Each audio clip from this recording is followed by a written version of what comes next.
I want to talk about technology transfer and how things change for the better, but not for the guys that you might think they are the home team. I was studying in UNH, like University of New Hampshire, and when I graduated,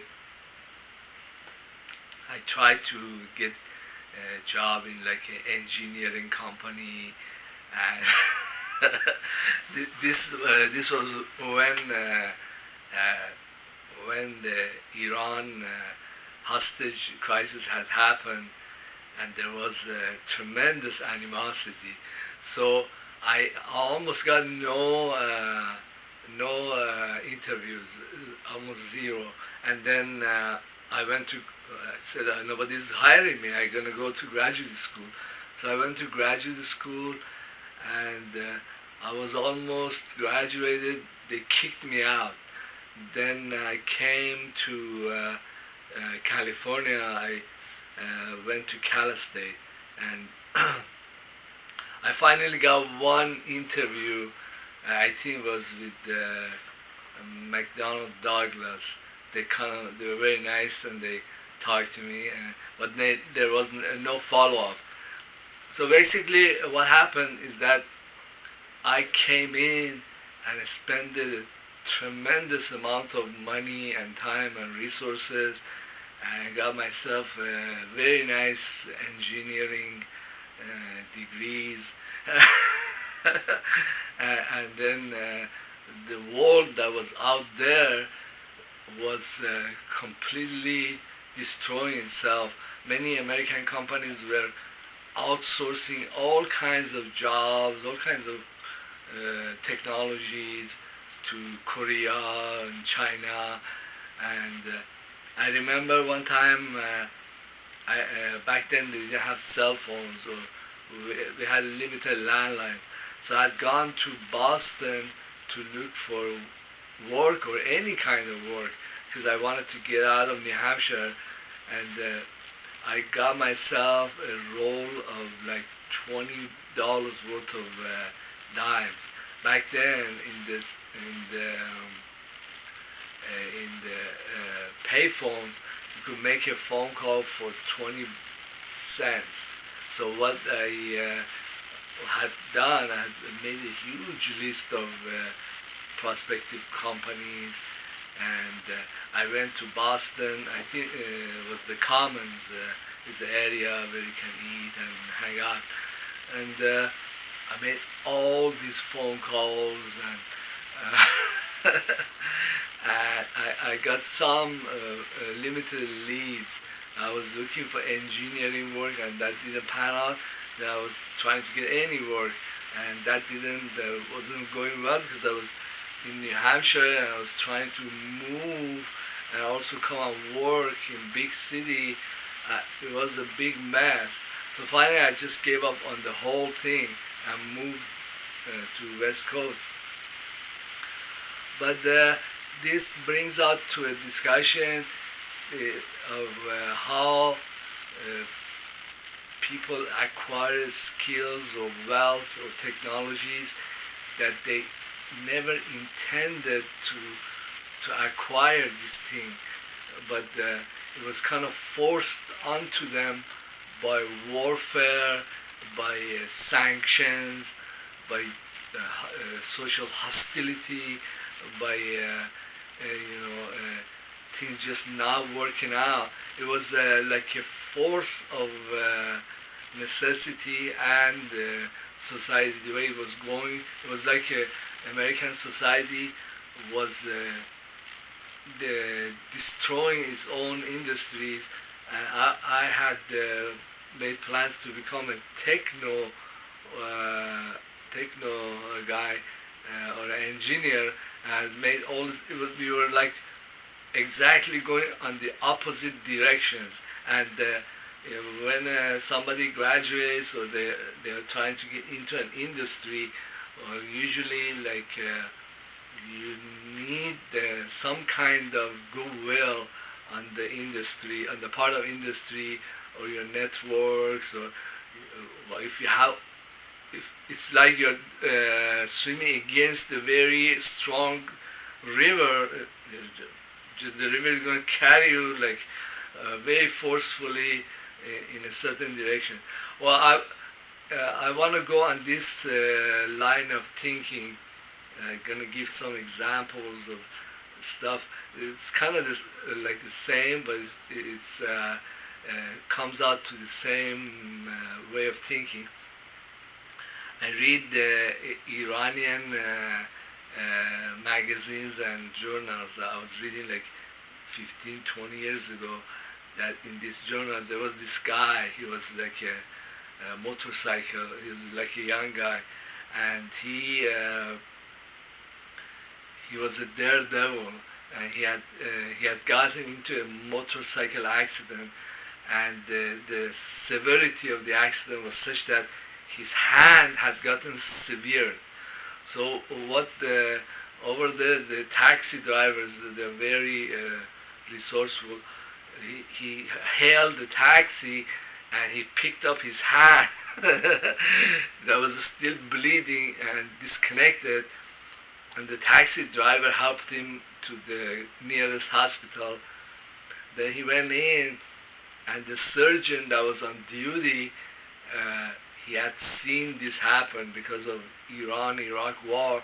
All these people that the body parts had been blown off, he had put them back together. So this article was saying that this surgeon was very skilled and put the hand and attached all the nerves and all the veins, and so then he was saying that after like about 5-6 months, a year, the guy, his hand was still it was had healed, and he was able to use his hand again. So it was like this is a technology or surgical skills or techniques that really did not exist in Iran, but because the war was forced on the Iranians, so this technology developed. But then I was watching Iranian military hardware that they were showing them off, and a lot of the generals were very proud of all the technological advances that they had made. So they were showing off all these drones that they had captured from the Americans. Well, they had remanufactured the Predator drones, the RQ-170, which was a stealth drone, and then which also kind of indicates that they were getting help with electronic warfare from the Russians or the Chinese or North Koreans, who knows. But they were saying that, hey, we manufactured these, also at some we have improved on them, and now we are at the stage of mass production, and also we can sell them or give them away to countries that that need them. Well, then comes out to this kind of conclusion that even though many individuals or companies or societies, they really were not looking to get this technology. If the Iran-Iraq war or the constant belligerence by the US wasn't going on, so this drone technology would pretty much be in infancy as the time of Shah, like 40 years ago. But because of all the stuff that the Americans did and the Wahhabi criminals or Baathis did, they kind of forced this technology, its development, it's now at the stage that it's like they were saying, we are the best drone manufacturer, or we are mass producing drones. Well, then if I was like an Iranian general, I would sometimes sit down and write a thank you letter to U.S. government or their military, because they, with all this persistent pursuit of incurring into Iran's airspace, killing scientists, instigating, causing financial troubles in the markets. All these different sectors of our economy, they have become very robust, and many technologies that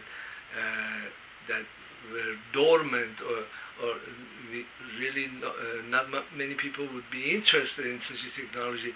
These technologies are taken off, and I was watching that Iran has a very nice cyber force, and they had great hackers, and I was talking to my sister's husband, Abbas. He was telling me, hey, I know what cryptocurrencies are. I know I have some Bitcoin. Anyhow, then one we can look into the future and kind of follow this trajectory that, hey, there is a lot of riches that is going to fall our way, and I want to tell you about some of them. One of these riches would be that Iran is helping Yemenis government, because they were getting really creamed. The Saudis were coming in with the nice American planes and killing off people in the mosque, in the weddings. So the Yemenis got hold of drones and rockets, and they changed the equation. But if things go on, which is the likely course of events, then what if the Saudis fell? What if large tract of the Saudi kingdom fell in the hands of the Yemenis? And all this wealth and influence really didn't belong to a small clan of murderers. It fell into the hand of Shia. So that's a great riches. I don't know how much is their national income or budget. They are up for grab and doing more warfare, and supporting more terrorists. Even though at the outset it looks like that other countries are suffering, they are not. They are going to be the ultimate beneficiary. But then we Iranians have been the beneficiary, because many countries, they do want to do business with us. Instead, they were also the recipient of U.S. aggression in Afghanistan and in Iraq, in Libya. This is just a benefit, a free resource, and I think that there will be a huge expansion of ties and economic. But the other thing that's very valuable is that when Iran or Russia, they do business, or China even, do business with many countries, they are interested in doing business. They're interested in selling them their jets, Superjet 100, or their weapon systems. It's not combined with any kinds of strings, for military cooperation or make bases in your country. No, it's just business. While in the case of Syria, it's different because they were under attack, but this shows that this is a riches that comes from trade and not managing or not interfering in other people's business. If they ask for it, then yeah, but otherwise, why waste our resources? But one of the Iranian generals was saying that he didn't want to start World War III. Well, that's very good policy. Why send our people to faraway places that they could get killed, or our resources to get squandered in pointless wars? Uh, well, the I was also reading this article that there were Marines in Afghanistan. Sometimes they get bitten by snakes, and they were looking for antidotes or antipods, what they call it, and they found out that the Iranian healthcare system doctors, they knew they had serums for these local snakes. So it shows that like this technology, this system evolved, and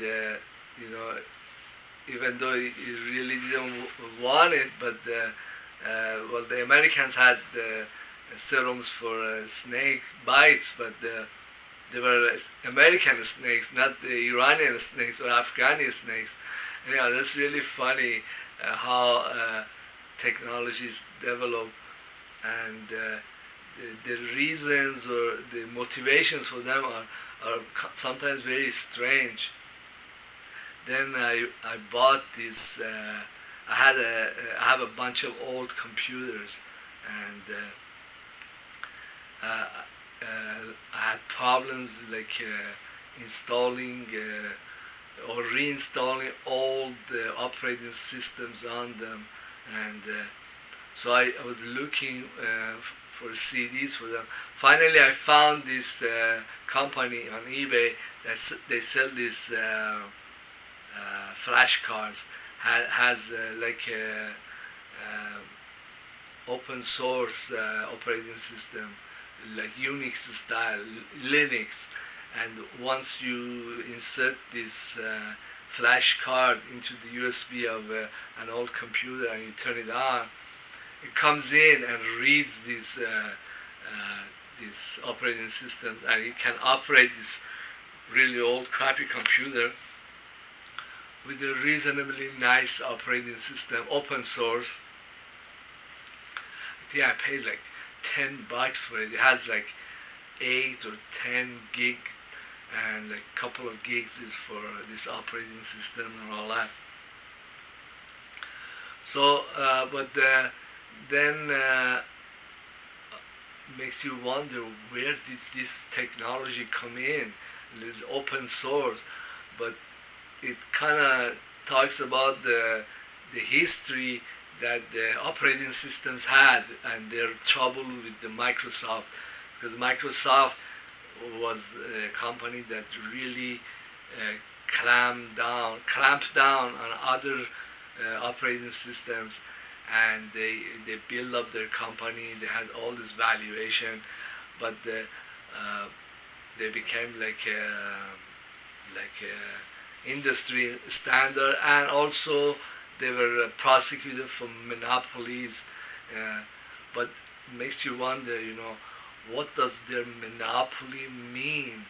If somebody like me goes on eBay and gets a flash card, has open source operating system, and just stick it into any computer and the thing comes out, what does this monopoly mean? Or maybe my hostility to Microsoft is more like a historical thing, and they don't really exist in that sense of a monopoly or anything like that at our times, but just that my head is still there. Well, I was listening to Kaiser report, and they were talking about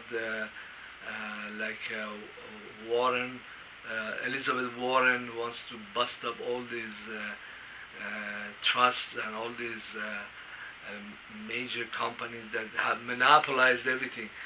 But if the technology and the open source and the practices have already upended these things, that they don't really mean anything, but it just shows the political or historical hostility that it still lingers on.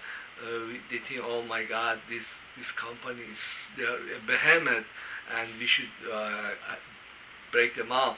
But what if they have already died? It's just us that don't know that they're dead. Well, actually, in the in the morgues, when they bring in somebody who just recently passed away, well, they I think they have a cold room, and then where they put in the cold storage is even colder, but the cold room is like they put the corpse there, and they just let it sit for like 24 hours or so, because some of these guys, there's something in the heart just jumps up and they start getting up, and they don't want problems, like suddenly somebody in a box locked away is screaming online. But what if Microsoft or companies like that, many banks, they have already died. The processes and the products that they made that were important and made this company, those are not here anymore. They're in Japan or somewhere else, or in China, and they really don't mean anything. Then it's just us that is judging them by their history. One last thing about technology transfer was listening to more Iranian news. They're saying that the Iranian government has constructed a weapon system. It's called Bavar 373, and this is like S-300, because when S-300 came out, it was really important, and many countries were worried about it. But then the Iranian government had trouble getting these systems, and or some trouble. So they went and remade a model that's just about like that, and it's operational now. And they have sent it to Syria and all kinds of places over there. Even though many people think, hey, the Syrians, they're not using S-300. But then when the technology comes on, it's not just this one system. Companies are able, there are many producers for different reasons, they're able to produce equivalent of it, either through open source or based on the need of a place, and then this technology is out there. It can never go back. It's like a cat that just came out of the bag. It's really hard to put this cat back into the hat. Well, then when the surgeons, the Iranian surgeons, they learn how to reattach hands and legs, once this know-how it got out and they knew, hey, we can do this, and there were widespread use, once this is becomes available, then we are not going back historically to those times, the Shah's time, where this technology was in its dormancy. And so there is no need to go bust up the major U.S. trust or monopolies, because many of them are dead, and all we are doing is trying to never mind. Anyhow, thank you very much for being in my YouTube channel. My stuff is research. You'll be hard pressed to find these in other places. Please subscribe and don't be shy. Leave a comment. Thank you.